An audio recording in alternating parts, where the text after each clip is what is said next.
are listening to the Human Care Podcast, part of the Invisible, Not Broken podcast network.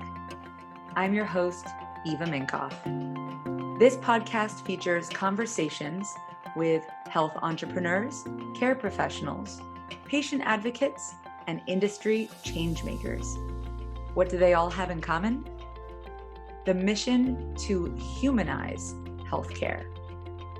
In every episode, we offer unique stories paired with education, actionable tips, tricks, and takeaways, all to help you better navigate healthcare and transform it into human care.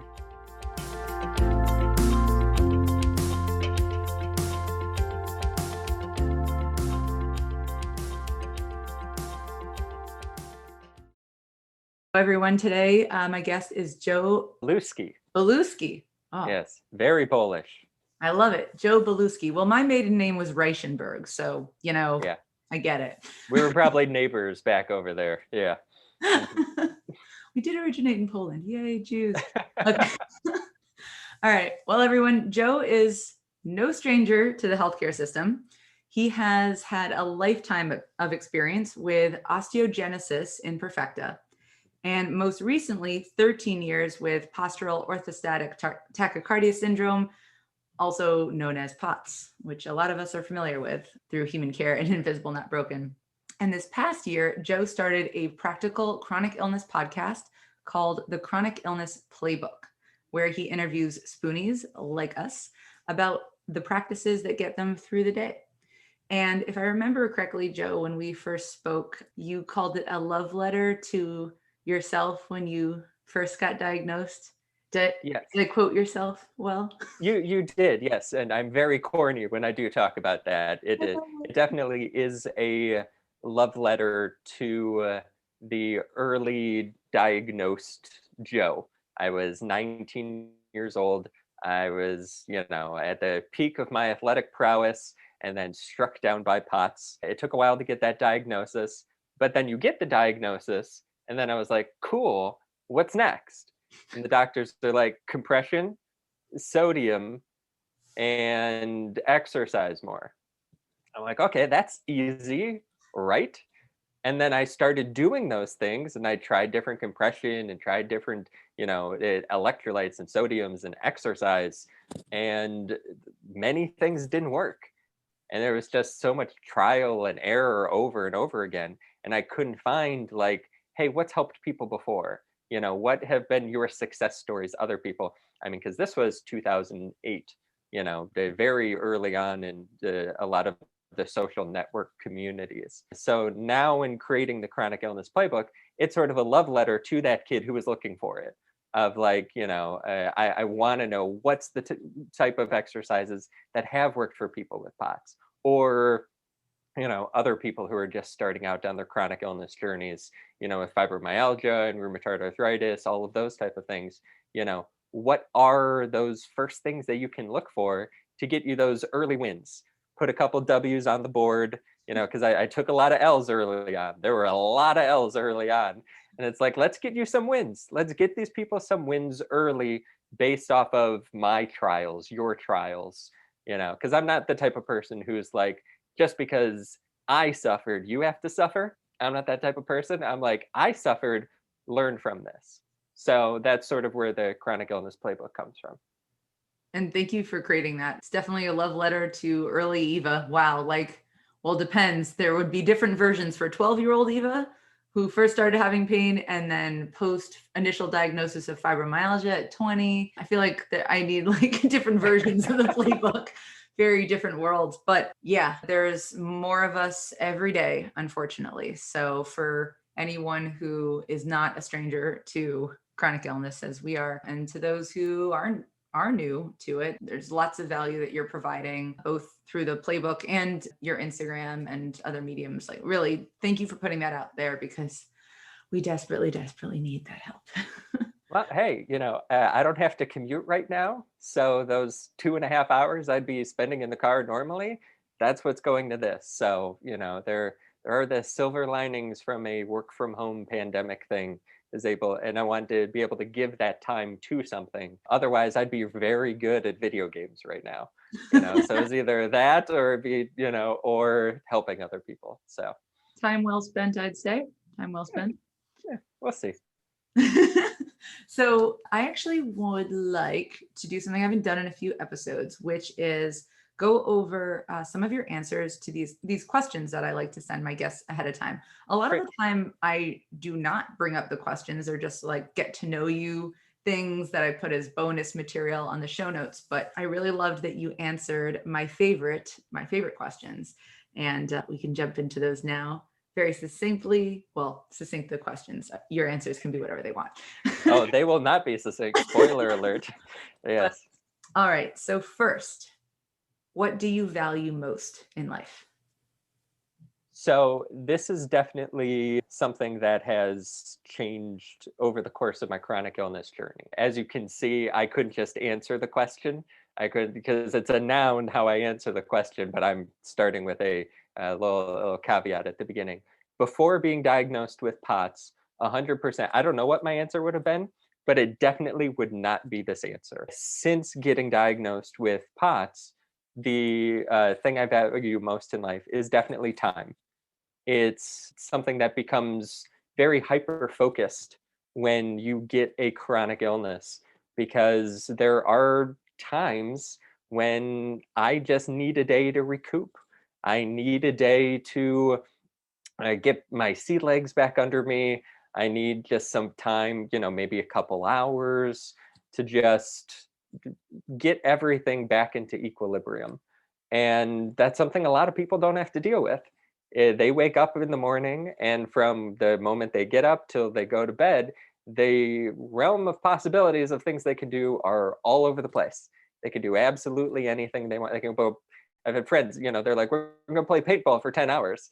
And I'm like, good for you. I will not. I cannot do that for 10 hours. So they're having a chronic illness does make me hyper focused on my time, how I spend it. And it's something I do appreciate when people spend their time with me. They talk about love languages and that type of thing. Quality time is definitely one of those love languages for me, because it's the one resource you can't get more of. You can get more money, you can get, a bigger house, there are many things you can definitely get more of. And time is not one of them. And especially for somebody with chronic illness, our time is a fraction of everybody else's time. So that's my very long-winded answer of I value time. A good answer. It is something that definitely resonates with me. Time is absolutely precious. It's the only thing we can't get more of, right? As you said. Mm-hmm. And it's really skewed when you have a chronic illness. It means so many different things.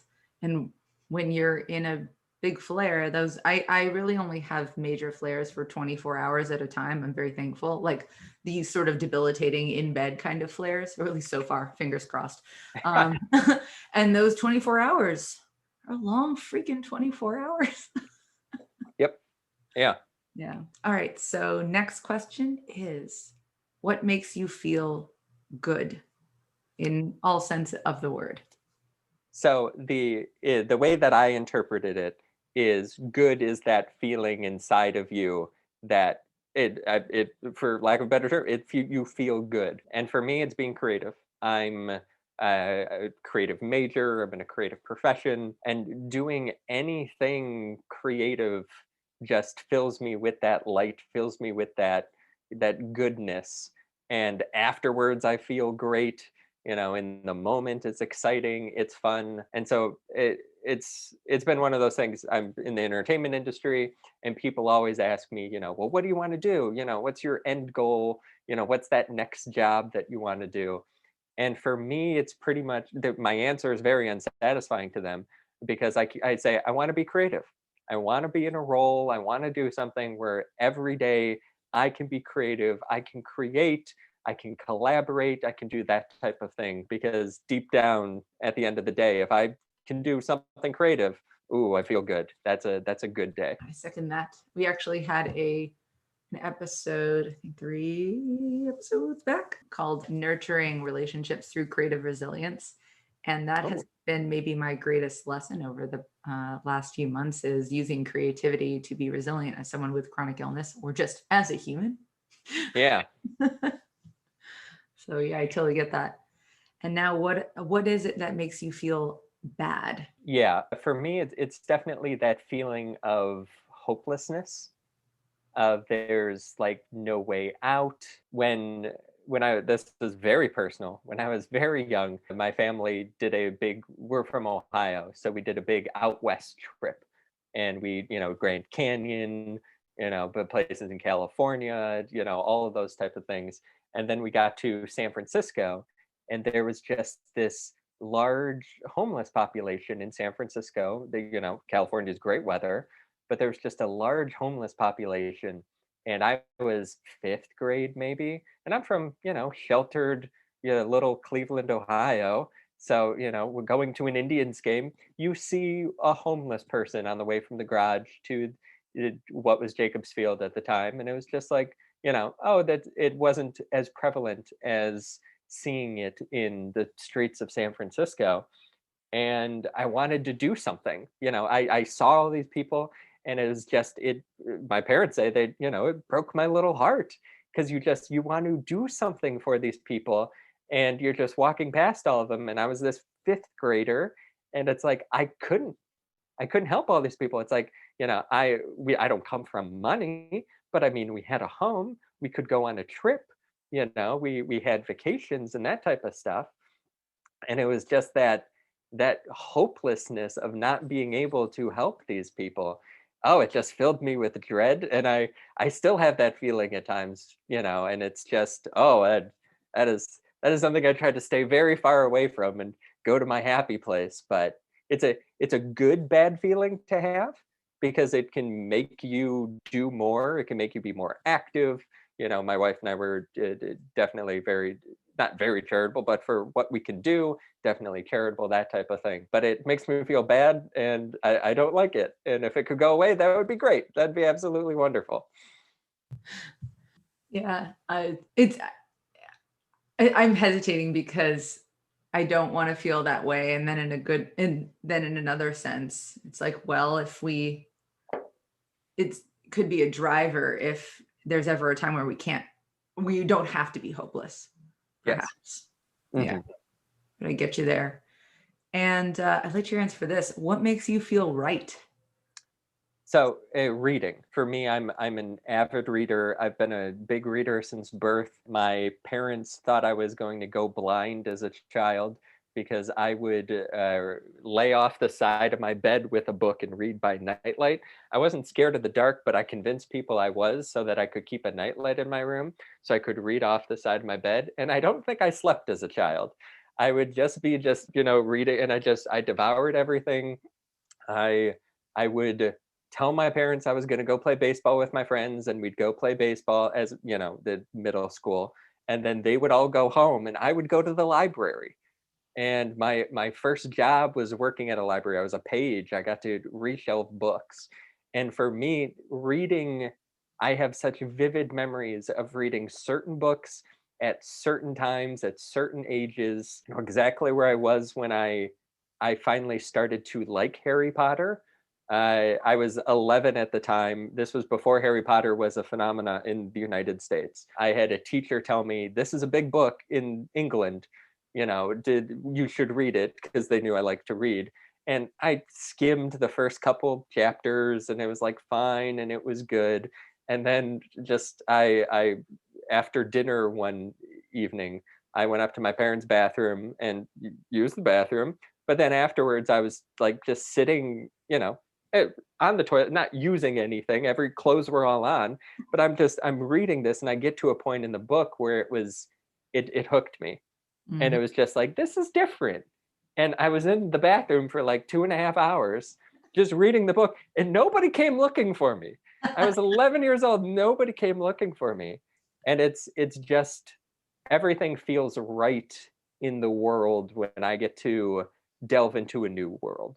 And, growing up, now I definitely read. I'm an old man now, I'm reading David McCullough's 1776. I finished that this past year, and it's like, that's a dad book, and it's like, I don't have a child, but God gets old. I love the authors like Tim Ferriss. Absolutely fantastic writer. But still, just if a new world can get me in a book, I am there, and everything is right. And is this usually I mean, Tim Ferriss doesn't write nonfiction. Sorry, doesn't write fiction. So I was going to say, is it exclusively fiction since we're talking about a new world, or it really could just be in the head of someone else? In the head of somebody else is something that I really dig, and I think I'm definitely older, a little bit more mature. I still love different worlds, but not in terms of like, we're on Galactic Planet 5, New World. Being in your world is completely different than mine. So like somebody like Tim Ferriss, where he asks great questions, the great little succinct Proust type questionnaire type things, getting you into the headspace of that Fortune 500 person, of that ultra marathoner, of somebody who, I don't have that same drive, I don't have those same abilities, but what does the world look like through your point of view? I even read a book a couple months ago by 2 Navy SEALs on their experience in Ramadi in Iraq, and then how they translated it to helping people in the business world. And I'm not a business guy of like, graphs and charts and that type of thing, but it's just very interesting to see what they were able to translate from such harrowing experiences into helping people who, I've never been in war, I've never been shot at, that type of thing. So it's just seeing the world through their lens is fascinating to me. Yeah, it's not a response I usually get when I ask what makes people feel right, but that so fits. and you really hit the nail on the head there, because when I ask that question, first of all, I love seeing how people interpret it. It's like, what does right mean? Isn't that what good is, right? But very different. Very different. What makes you feel right could really suck. Mm-hmm. Like, what can make you feel right? Apologizing. Yeah. That's not fun. Yeah. But it makes you feel right inside. So I really thank you for letting us in to that perspective of yours. So the last two, I will say what they are because I feel like they might lead into your story, which I would like you to rehash for everyone else because you did for me and I loved it. But I asked, what makes you feel anger? And you said others being taken advantage of, which I'm going to take a wild guess doesn't exclude the chronic illness community. And what makes you feel joy is family and friends. I love. Yeah. Yes. So do you want me to, I'll jump. So with the anger, it's definitely, and it's me being taken advantage of is weirdly doesn't fall into that because I take that personally as like, I should do better about that. But when it happens to other people, I mean, we're not going to psychoanalyze me, but I mean, I think I could send a therapist to college or kids to college, just through that answer alone, delving into that one. And then with the joy, I recently, in the past 3 or some years, have 2 new nephews. And they're the first nephews in the family. I mean, there have been little kids before, but I haven't cared about them at all, but now they're actual nephews, not like, we've had cousins and that type of stuff. But these are like people that are like close to my blood relation, very close to my blood relation. And the way I see joy is we'll get to how often I think about my chronic illness because that's an answer to one of the other questions. But when I'm with them, it's this weird joy, zen-like experience of like playing with my nephews. And I'm not thinking about anything else. I'm in the moment with them, and it's as close to meditation as I can get because you're trying to keep this little squishy person from killing themselves. And so it just that's good. In that moment, all that matters is keeping this person alive. And it's they get out the end of it alive, and that's joyful and that's wonderful. But in that moment, there's this weird zen-like nirvana where I'm not thinking about work. I'm not thinking about emails. No, I'm not thinking about texts. I'm not thinking about my heart rate. I'm not thinking about my blood pressure. I'm not thinking about, palpitations, anything like that. In that moment, it's them. And it's just us. And we're gonna live to the end of the time when another adult can come take you out of here and they're responsible and I'm no longer responsible. So, and then apart from that's the core of the joy. And then apart from that, I've got great friends and family. And one of your questions is relationships. How have they changed? I'm so lucky. I've always surrounded myself with good people, and the people who definitely, stayed with me through the chronic illness journey, it's the same people who were there before. So, I know people's experiences are much different, and I'm very fortunate that that happened. And so then I'll take you through what that chronic illness journey was. As you said at the beginning, do you see what I said about how you need to cut me off? I'm just going to talk this entire time. So sorry, you're not going to be able to ask any questions. Who's that other person on the podcast? So I've had this thing called osteogenesis imperfecta since birth. It's a brittle bone disease. For a lot of people, it's much more severe than what I have. I have had 20, some fractures in my life. And for osteogenesis imperfecta, that's not severe. There are people who breathe and break a rib or, move or that type of thing. I mean, I broke when I was a baby, when I was trying to stand up for the first time, I broke my leg because just putting the weight on the leg. Oh, yeah, no, to hear my mother talk about it, she was traumatized. The first time you stood up? First time I tried to stand up, because babies, they pull themselves up, and that type of thing. And so I was able to pull myself up and that, but this was me finally having enough strength to go from just like a sitting baby position to like a standing baby position. And I broke my leg because there was too much, trauma and weight on the bone. And, luckily my nephews don't. My brother has it. Other cousins of mine have it. It didn't get passed down to my nephews. And, we were all holding our breath when they were about to stand up for the first time, because it's like, this is either going to be great and they're going to have a great life, or we're going to the emergency room. That was the test. There's no other test to see. It's like if a child breaks their leg or not when they try to stand. There are other things, but for us, that was like the big bellwether. I mean, I came out of the womb with a dislocated hip, just because osteogenesis imperfecta (OI) makes all of your joints very weak and loose. So the first couple weeks of life for me, I was in like this pillow cast, where they pushed everything together. Yeah. And it's weird. I love pillows now, and my wife thinks it has something to do with that. I've got like 3 pillows on my side of the bed, and she has 1. And she's like, it's because at birth you were like, this is what life is. That It's stuff being sticks surrounded with by you. pillows. Yeah. There's tons of research on that. Whatever happened to you in like the first month or week or day of your life, it's in there. And I'm lucky it's just pillows, because it could be many other things. And all mine is pillows.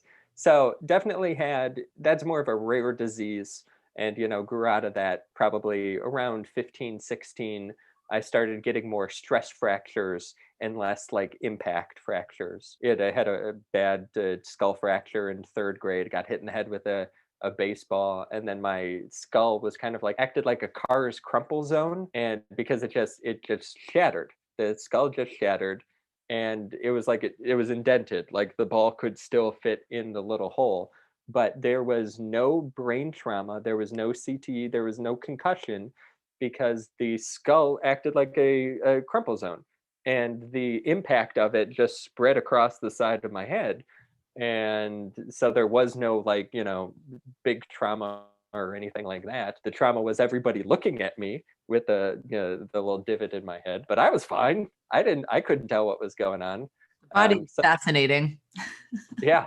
No. And the doctor said exactly that. It was a 8-hour surgery or something to stitch all the bones back together. And he came out and he was like, that was fascinating. He's like, that was wild. That was the hardest puzzle I've ever had to do, because they're literally putting all these bones back together, because everything shattered. So my head's kind of still normal. It's a normal shape. So, he did a good job. I'm from Cleveland. So had some fantastic hospitals. That was at Rainbow's Babies and Children, the university ones. But my chronic illness journey started at the Cleveland Clinic. I was a freshman in college. I was finishing my first quarter at Ohio State, and I just kind of got sick. It's, I people told me, oh, this happens at the end of semesters. You get stressed, you get, run down, that type of thing. You caught a bug. This will happen. Well, I caught a bug and I didn't get better, and it lasted over winter break and didn't get better, and went to a bunch of doctors, and doctors was like, nah, it's mono. You're a boy. You're 19. It has to be mono. And I'm like, okay, cool. Mono gets better, right? And they're like, yeah. Well, I didn't get better. And then I got tested for mono and it came back negative for mono. So it's like, okay, so what is this? What is going on? And I had to drop out of college because it didn't get better. And I was just at home and I was sick and I was tired. And anytime I tried to do things, my whole body just felt I didn't really know what was happening to my body because I'd never had to listen to my body before. I was never aware of my heart rate. I was never aware of blood pressure. I was never aware of any of those things that now I'm acutely aware of. I know I can feel when my heart's racing. I can feel that type of thing. I had no idea what any of those things were at the time because it didn't matter. I was a healthy distance runner at the time. So I could not run for months and then go out and run 12 miles before POTS, and it'd be no big deal. I don't know what my heart rate was at the time. I couldn't feel it. It was never an issue. And now there are all these sensations and feelings happening in my body that I have no idea what any of these things are. And looking back, these are POTS attacks. The heart would race, I would get palpitations, I would feel very flushed, and I would be telling doctors, like, it feels like I'm getting like a hot flash or something. And that nobody had any idea what was going on.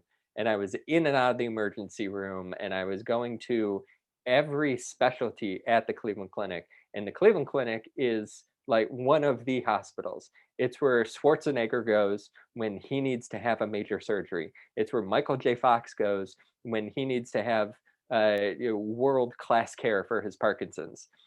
And then I'm there, and I've been going to these Cleveland hospitals all my life, and they're just going, well, it's not my thing. It's not an infectious disease. It's not this, it's not that. And I'm going to every specialty.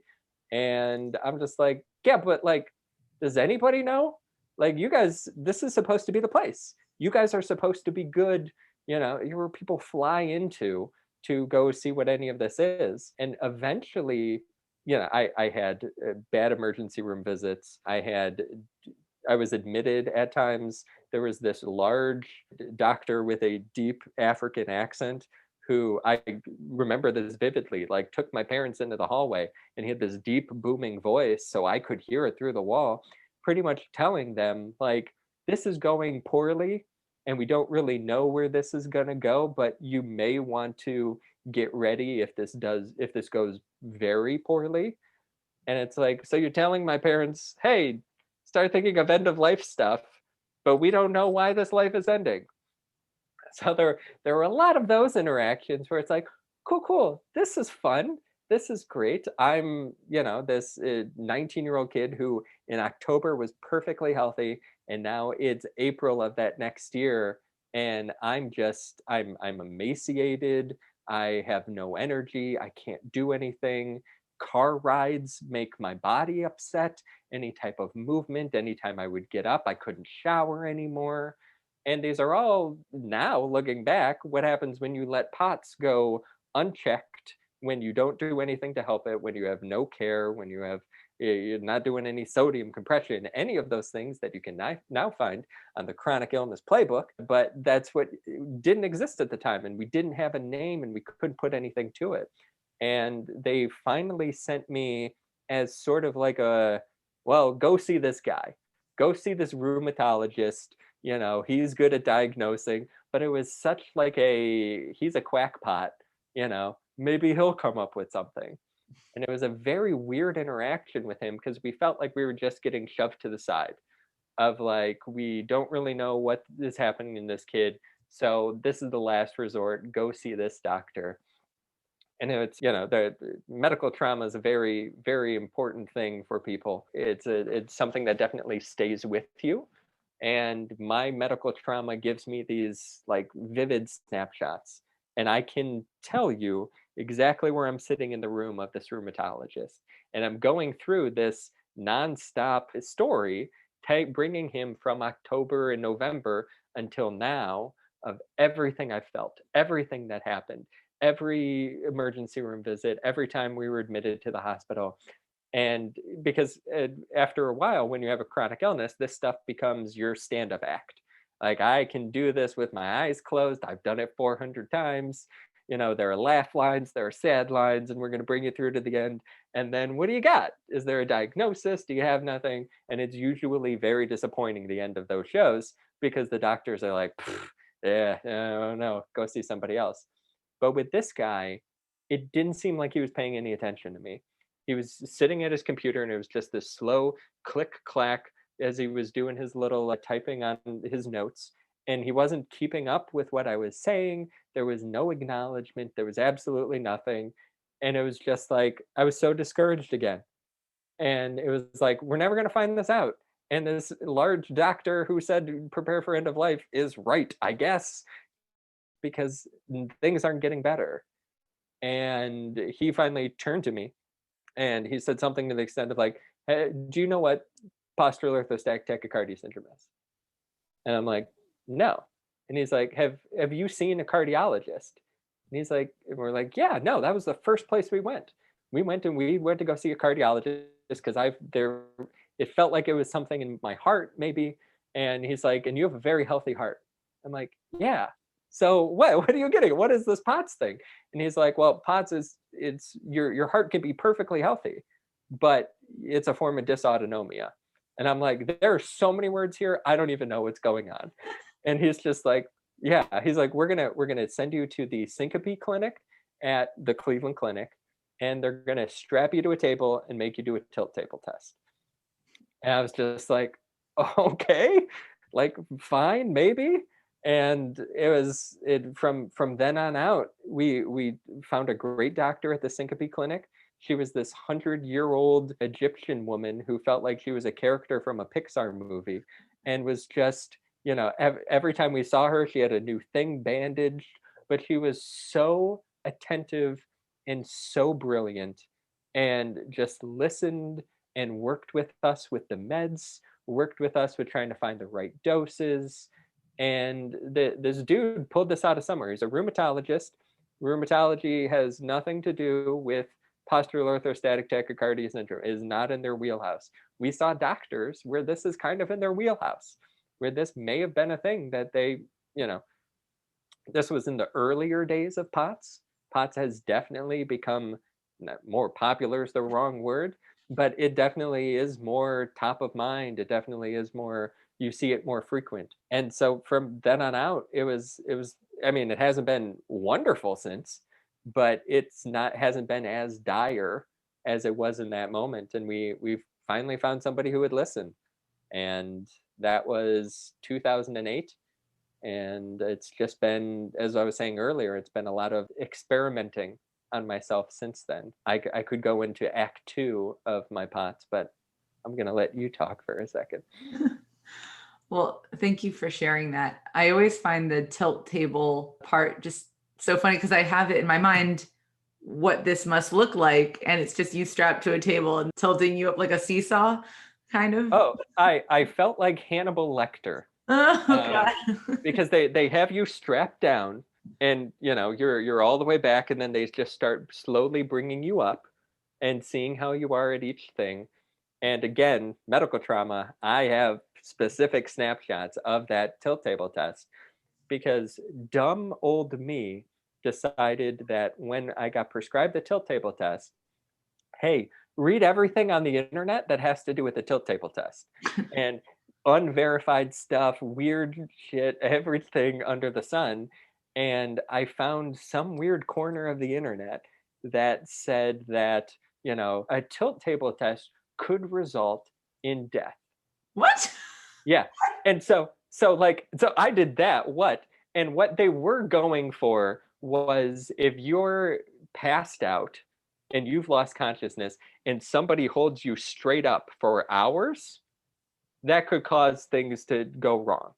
Like, they're, and it's like, yeah, when somebody passes out, you lay them down, It's called that type of thing. torture. Yeah. Yeah. And so somebody decided it would be a smart idea to just like, hey, we're going to say, this weird random thing that won't ever happen at a tilt table test. It could result in death. So I've got that in my mind as they're Hannibal Lectering me all the way up, so that I'm just standing up, and there's a mirror in front of me so I can see my parents behind me. Oh. And the doctors and nurses are off there to the left. And the moment I failed the test, there was like this like buzzer going off, and everything turned into like bullet time, because you're about to pass out, and things start to move slowly. And I can see both of my parents in the mirror go from huh to what's going on. And I'm just like, oh, this is it. This is what they said. This is when I die. Like, This is when I die. Jeez. This is it. And it just turned out that, the blood pressure went from very high to very low. The pulse spiked to levels it shouldn't have. And I was only up for like 7 minutes. So, they're like, you failed spectacularly. Congratulations, maybe. You have POTS. You have a diagnosis. Answers, yay! It finally answers. And so another thing that shoehorns into my the chronic illness playbook is when they finally put me back down and I recovered and I sat up and they started talking to me, they handed me a Gatorade, and they're like, you're going to want to drink this, electrolytes and sodium and that type of stuff. That's going to make you feel better. And I'm like, cool. And I took that in my little lizard brain as like, only drink Gatorade now. And I drank Gatorade for about, 2 years straight and gained like 70 pounds because it's so much sugar. And then my doctor was like, yeah, but we're looking for like sodium and that type of stuff. You don't need all that sugar. And it's like, you're the guys who handed me the Gatorade. Like, what are you talking about? Now you're saying don't drink the Gatorade. So luckily now there are so many different electrolyte drinks. The keto craze has been wonderful because people with in ketosis, technically you're starving. So you need important electrolytes, sodium, potassium, magnesium, that type of stuff. So thank you, ketosis and the keto phase, for pretty much making electrolyte drinks now popular online. I mean, there are some fantastic ones that I found where you can get all of the nutritions you need without, ballooning and putting on unnecessary weight. Definitely for me and my frame. You definitely could have used the playbook there. Which is why I'm, Dear Joe, from 2008 is at the beginning of this playbook. It's like, dude, you could have needed this. Yeah, so bring us back to some of those initial interactions. So you said the quote unquote quackpot last resort. He was a rheumatologist? Yes. Yes. Okay. Yeah. So he cracked the code because clearly he knew what was going on. He had seen this before. But can you elaborate on what the interaction was like after he made the diagnosis? Because I know that during he didn't seem like he was listening that intently, because he was like, oh yeah, I see where this is going. Oh, absolutely. And he listened to everything that I said, but it was so bedside manner for initial reactions to a patient, 2 out of 5 stars. Definitely 2 out of 5 stars. His diagnosing prowess, 5 out of 5. And him from then on out, absolutely fantastic, because he finally he was the first doctor we felt understood the full scope of what had happened, and wasn't just looking at it through that lens of, is this have anything to do with rheumatology? He was dealing with the patient in front of him, and he dealt with the patient in front of him, and he sent me to something that he had no business with, or it wasn't part of his specialty or anything like that. It just ended up that he's a brilliant diagnostician. And I mean, I didn't have anything to do with rheumatology, but I would go back to him. We almost treated him like my GP, my internist at the time. because the primary care physician I had at the time kept wanting me to take mono tests. Before I've tested negative for mono 300 times because of this woman. And, heart's in the right place, very nice person, but just couldn't get through to her that this isn't mono. And even after, anytime I got sick after the POTS, she was like, well, let's check for mono. And she wanted me to have mono so bad. And it's like, I've had other things, I had tonsillitis, that type of stuff. She would immediately go to, well, we're going to get some blood in the, downstairs, and they're going to check for mono. And at a point we were just like, done, bye. Like I'm going to go back to this dude. And I would go back to the rheumatologist, and he would be able to, he listened, he diagnosed me, and then sent me on my way. And he's like, go see this guy. I like this doctor, go see this doctor. And just a fantastic relationship with him. I definitely had a lot of medical trauma afterwards. And so there were a lot of snake eating its own tail with my POTS and panic attacks. And so it was like, well, what started first? The panic attack or the POTS, and which created, and we just kept on going round and round. And, I went to him with this, and I'm like, what do we do? And because I thought it was like, a thing that chronic illness definitely taught me is I can't fight through this. That was something that I had always known as a child. If I played baseball with broken bones, I can play through the pain. The coaches get upset because I would run slower because my foot was broken, but I'm still going to play. If I was tired at the end of a race, I could find that inside and just, not because of any strength or anything, just willpower, just power on through. And chronic illness taught me that you can't do that for everything. And this was early on in me learning that lesson, because I was like, well, I'm having this panic attacks. How do I fight through these? And he's like, that's the absolutely worst way to go about this. You do not fight panic attacks. That's not something you can just muscle through. There's things you can do. You can work with it. There are medication, but there is therapy, there is meditation, there are breathing exercises. And I just wanted to, bare knuckle it all the way through.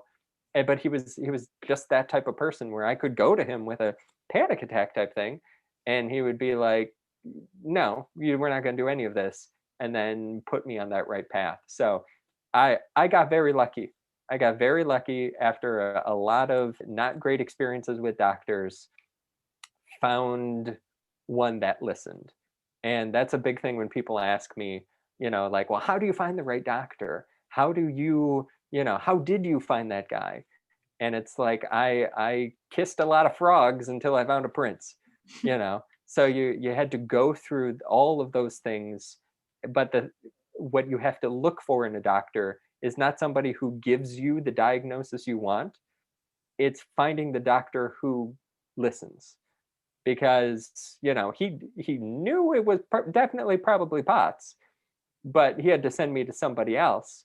But he listened to the full story, and he dealt with the patient in front of him, and it wasn't a not my area, not my problem type thing.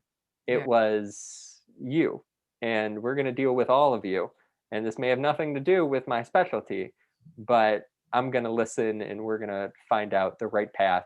Even though I can't do anything for you right now, I do have the knowledge base and that type of thing to be able to help you. Okay, so I have a bunch of questions that come from that, but let's start with. I'm so sorry. No, really. I just, so many things. Okay, so you said that he was a 2 out of 5 at first, which from I like you pretending he's typing with your hand sort of thing. Can you tell me a little bit more about what was the 2 to 5 experience when you first walked in the door? So it's very weird. He's very much like my current cardiologist, where initial reactions with these doctors, they're very gruff men to begin with. They come in and it's just, I'm focused on taking notes. And what I've sort of gleaned from that after talking to these guys and knowing these guys is that initially these are students. These are people who are intellectually curious, and they're brilliant people. And sometimes brilliant people don't have the best social skills. So in trying to think of what type of doctor I want, I'm interested in a smart guy. I'm interested in a smart guy is not, guy or girl. I'm from Ohio. That's part of my vernacular. I'm interested in a smart doctor.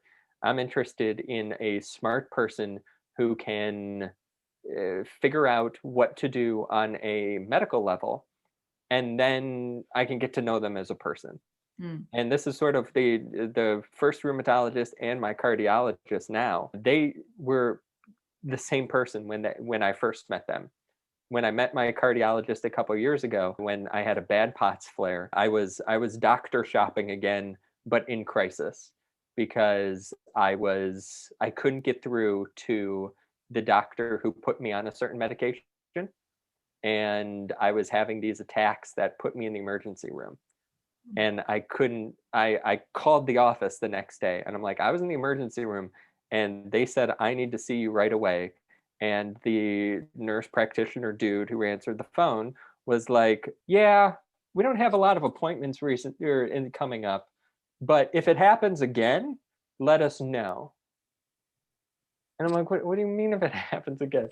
Like I was taking my girlfriend then, now wife, drove me to the emergency room. They took me into the emergency room and pretty much called a code something, which means somebody's in cardiac distress. And they took me to the whatever emergency room bay that had the crash cart, that had all of the things for somebody who was having some sort of heart attack. And I'm trying to tell this nurse practitioner, like, this wasn't me saying, oh, I'm, faking this, like, or, oh, I didn't do what I was supposed to do and my POTS got out of control. They made very smart doctors very worried for a very long period of time, and sort of got if it happens, let us know again. And then, maybe we'll try to fit you in. And I got stonewalled. I got stonewalled from this nurse practitioner for weeks. As I got worse, I had to take off of work. I was wasting away, and just these attacks kept happening. And I was on a certain medication that wasn't, working well for me, but I wasn't going to just stop it without a doctor's, thought or permission or anything like that. And for me, I was so focused on getting this doctor to pay attention to me that it took me about 3 weeks until I was like, I need to find a new person.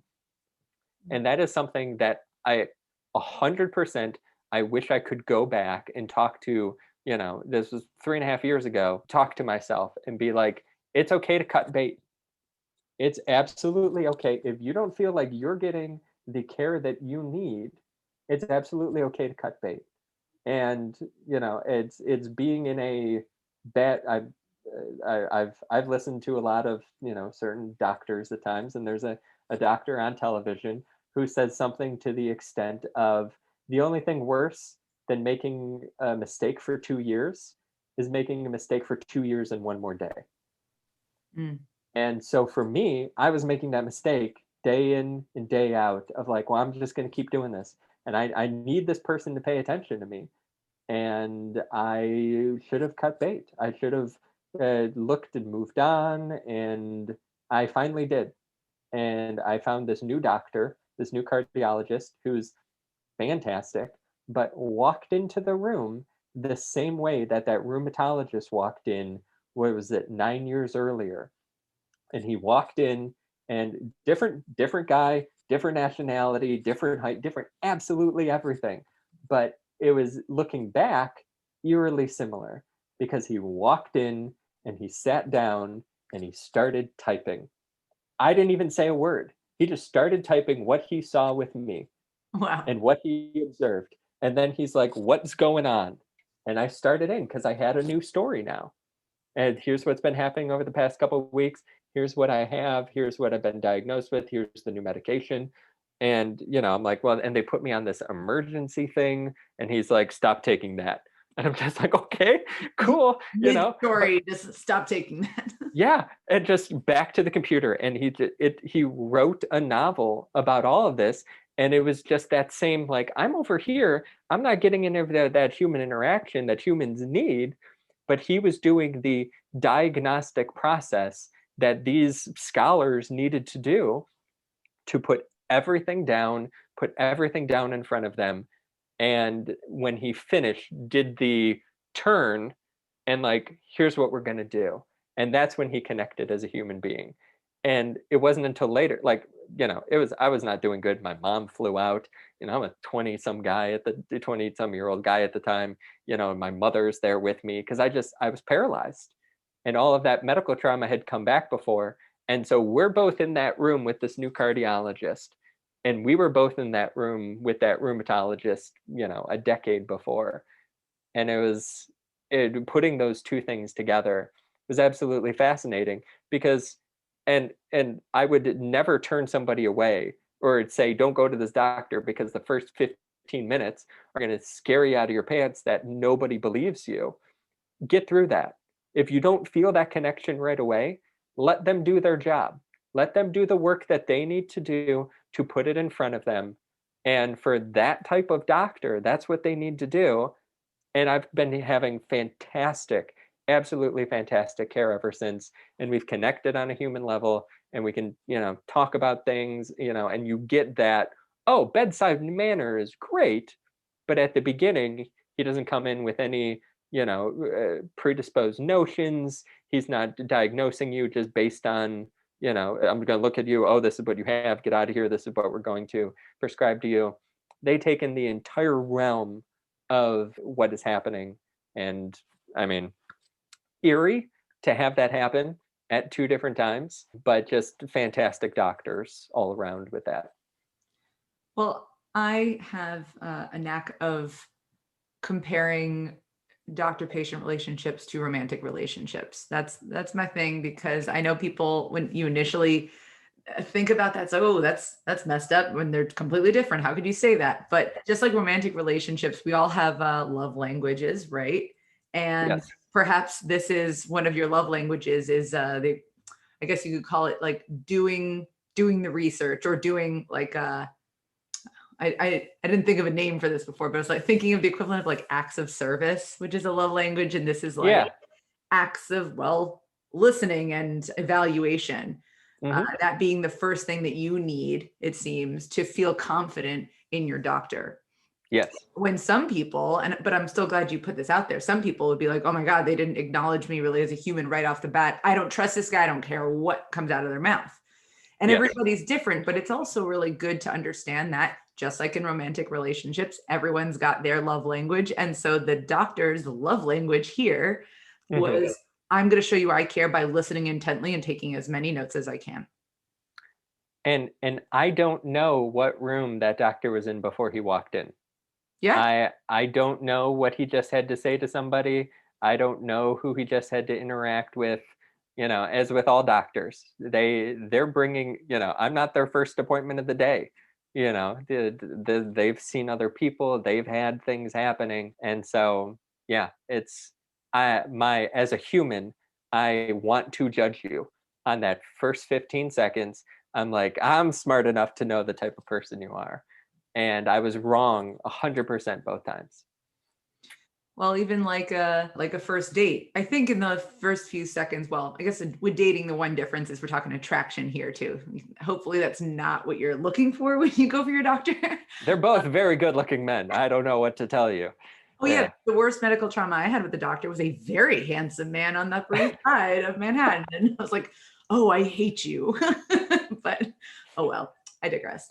Oh no, finding a doctor is definitely like dating. I mean, I'm as humans, we're perfectly fine swiping left on somebody after just seeing their picture, and it's just like, I'm done. I'm not going to talk to you. Oh, I'm just going to swipe right on you. I'll do that. I'll judge you very quickly. But I have treated doctors like, definitely I'm going to trust my instincts, and I've been right a lot, definitely like, oh, but it does take me a little bit of time to cut bait at times. I did keep taking those mono tests. She kept on wanting to prescribe those mono tests. I'm the idiot who kept on getting pricked and having that blood taken out each time. It did take me weeks to be like, oh, I got ghosted by a doctor. And it's a weird thing. It's a wild thing to feel. And it's like, I've been ghosted by people before, absolutely everywhere. But it's like, but you're a doctor. I have your number. I know where you work. Like, I paid you. Like, I paid you. yeah, and you're just gonna be like, nah, I'm good. It's like, I've got good insurance. Like, spend some tests. They've already paid you a lot. So, yeah.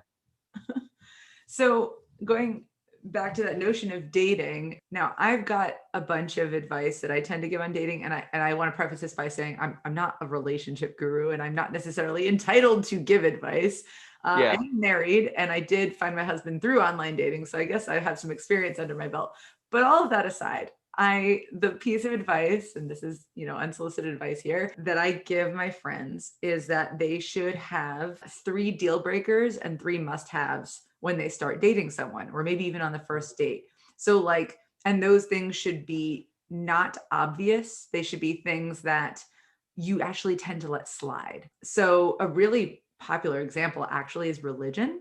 So let's say you come from a religious background, but not religious enough where you would never even dream of marrying someone outside your religion, but just enough that it really matters to you and you would like to find someone within that religion.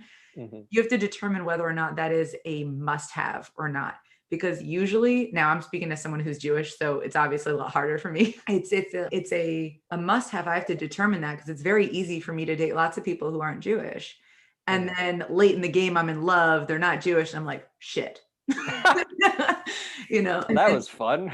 Yeah, I was like, well, I just screwed myself over. I'm either going to marry this person that doesn't fulfill what I should have determined as a must-have, or I break up with them. So I have to wait for Nana to die before I can do that. So yeah. So I don't know why I use that one as an example, because as a Jew, that comes up a lot in my life and my friend's life. But the point is, it's not like, oh, I have to be with a nice guy. It's like, well, are you going to even like someone who's a nice guy? Like, what are some things you let slide in the past? And then what does nice mean?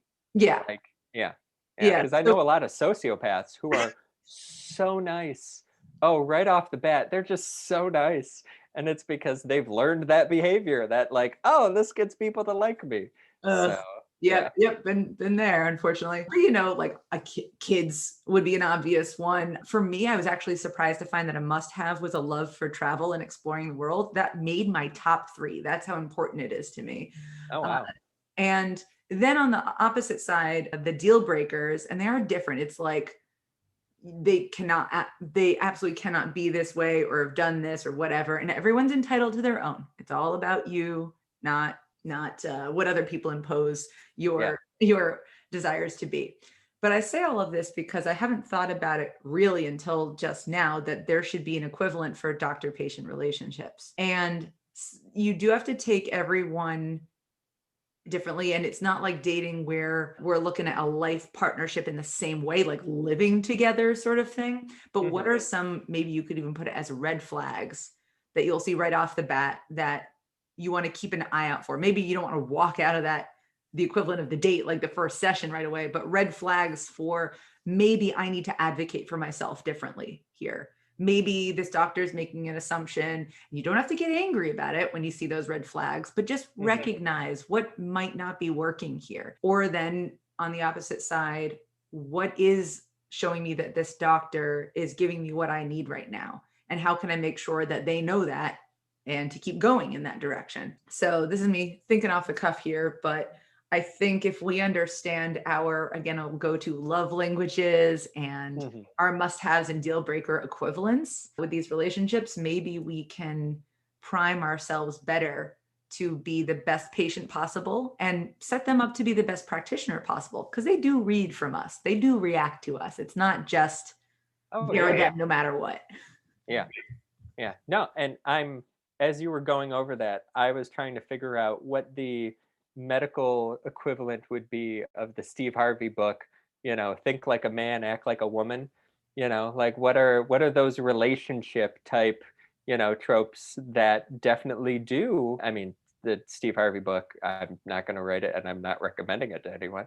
But those type of things of what are those deal breaker? I mean, was that Liz Lemon in 30 Rock who came up with the? Did you watch 30 Rock at all? Yeah, I did. I'm trying to.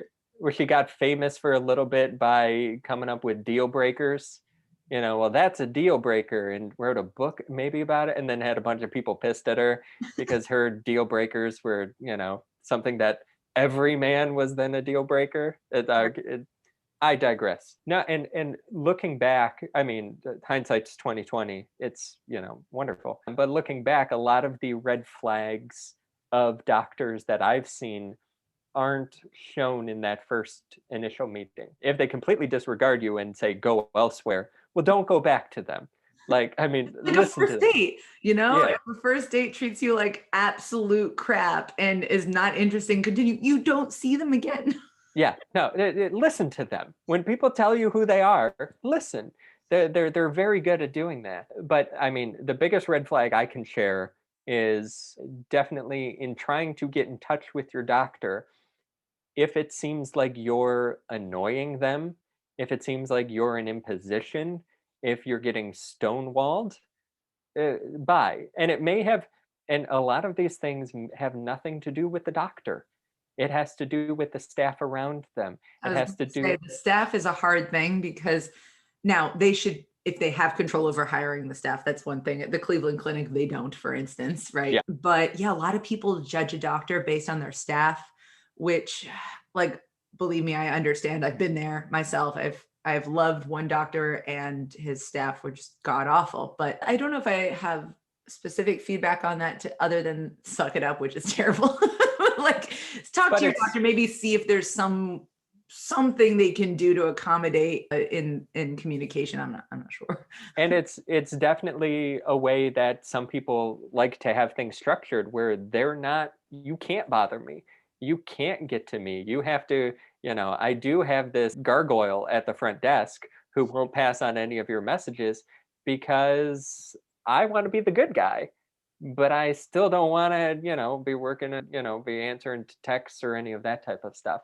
So it's definitely a bad holistic thing that I'm saying. You have to take everything into account. If you bring that to your doctor and your doctor's like, oh, tough luck, and it's like, well, okay, cool. And then I think we're good.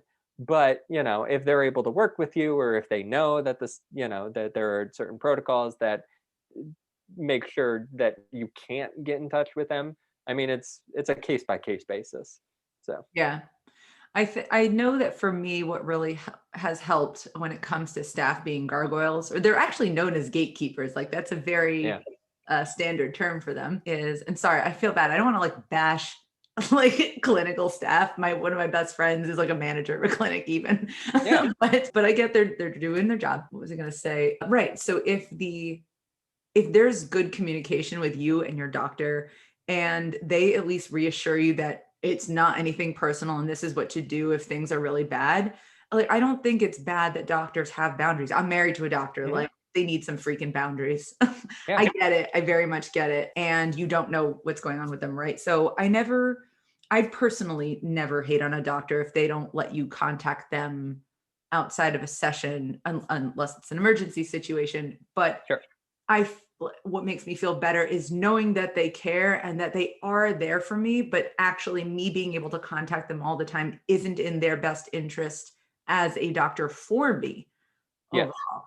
So, I mean, like I said, for me, I want to know that they give a shit, that there is compassion, but they may not give me what I want in terms of communication ultimately. Just be a human with them and make sure they're human back with you is really the and my line is I'm not worried about texting them on the weekend saying like, hey, I had a palpitation.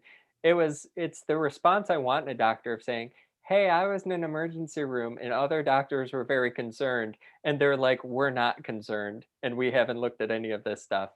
And it's like, okay, well, maybe I'm looking for some concern. Like no concern is like worrisome, but like, can we come over here? Can you listen to other people? Don't listen to me, because I'm a dum-dum who went to liberal arts school. So don't listen to me. But other people who went through medical school were like, oh no, this is scary. And listen to them. They said this, like not me. They wrote it. It's on a thing. You can read it. And they're like, hey, see person as soon as possible. And you're like, as soon as possible is like, it'll be some time. So 3 months from now. yeah. Yeah, cool. Well, say nice things at my funeral. Yeah, thank you. I am sorry that you had to experience that. It's a shame that that's not uncommon, right? It's very not common, and that's been it's sad and comforting and terrible at the same time. It's that feeling of hopelessness where it's like it's good to have that feeling, but it's bad to have that feeling. I've found so many other people who have gone through things that like I thought my thing is bad, and it is bad. The things I've gone through are not great. People have gone through absolutely much worse. And there have been so many. And it's just like, oh, I mean, it doesn't minimize mine. It doesn't minimize anybody else's. It's just the cacophony of all of these things happening that should be making more noise that seemingly doesn't. And people say, oh, I'm sorry you went through that. I'm fine. I'm good. I'm here. We're fine. But I do feel bad about this is again where this is a great therapy session because we're going into people being taken advantage of. I'm fine with mine. It's other people where it's just like, this should be more of a thing. So. Well, Joe, we do have to wrap up, even though I know so much more about your story that I want to ask. But there's a problem with these. It's like these podcasts go an hour, and even so, I'm like, wait, there's more. But thank you for sharing everything you have. I'd like to wrap up with you sharing, well, there were a couple things. I asked about your top 3 tips for someone who's undiagnosed, but they know that something's off. What are those things in your opinion? So these are things that these aren't groundbreaking tips, but these are definitely the 3 things that I keep on coming back to. The first one is definitely listen to your body. Every time that I've actually honestly listened to my body, I'm able to then convey that to a doctor and not be wishy-washy in how I'm feeling or what's going on. And I've had doctors, the cardiologist I have right now, we had to do one of those, if you feel something in a heart monitor thing, press the button. And he was like, you were pressing the button at things that people normally wouldn't notice or feel or any of that type of stuff. And that just comes from spending so much time listening to your body. So if you feel something is wrong, if you feel something is off, the internet is a bad place. Dr. Google does not diagnose well. So don't be digging for that type of stuff. Definitely listen. Definitely take that time to spend moments feeling what you're feeling. And that leads into number 2, take notes. Come with receipts.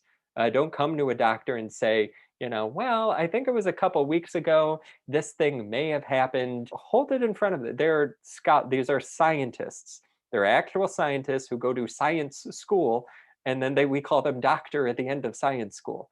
So at the end of science school, they're very excited about receipts, and they're very excited about data, and having something in front of them. So if you can be like, I kept a journal of when I felt this weird thing, or, I was wondering if maybe there was some dietary thing. So here's what I ate that day, and here's what I felt afterwards, because I kept feeling things after a meal. Or I did this exercise and this happened. Take notes. I come in with a binder. It's absolutely wonderful. And then be patient. Be a patient and be patient. No, that's terrible. Please cut that. So be patient, because it is a process. It is definitely a process. And like I said, I've kissed a lot of frogs before you find that prince.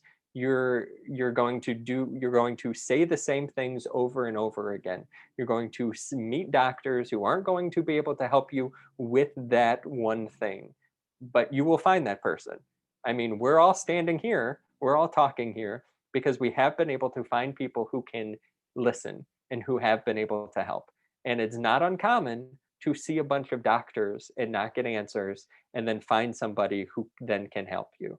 It is much more common than it is rare in this community. When I was going through this in 2008, I thought this was the exception. that I was the only person in the world to have seen multiple doctors and not get an answer. It is so very common. So don't get discouraged. Don't stop. Keep working at it. Few words of wisdom there. And thanks to communities that you're building and the podcast. And now I don't even know how many communities there are, big and small, for the chronic, Tons. for people with specific chronic illnesses or general chronic illnesses. We are very lucky to be in a time. This is one of the reasons why social media is good, because it got lots of bad things and good things to say, is these platforms are here for us to find more answers, to find companionship, to find compassion, to find support, answers, love letters. I just like that term. Sorry. Yeah. So I'm very thankful for that too. I gotta say, very, very thankful for our chronic illness community. So thanks everybody out there participating and listening, and also allies. We appreciate you tremendously. Thanks so much, Joe. This was a pleasure, and we'll see where this chronic illness journey takes us from here. Hope to be involved with you going forward. Absolutely. It was awesome talking to you. Thanks.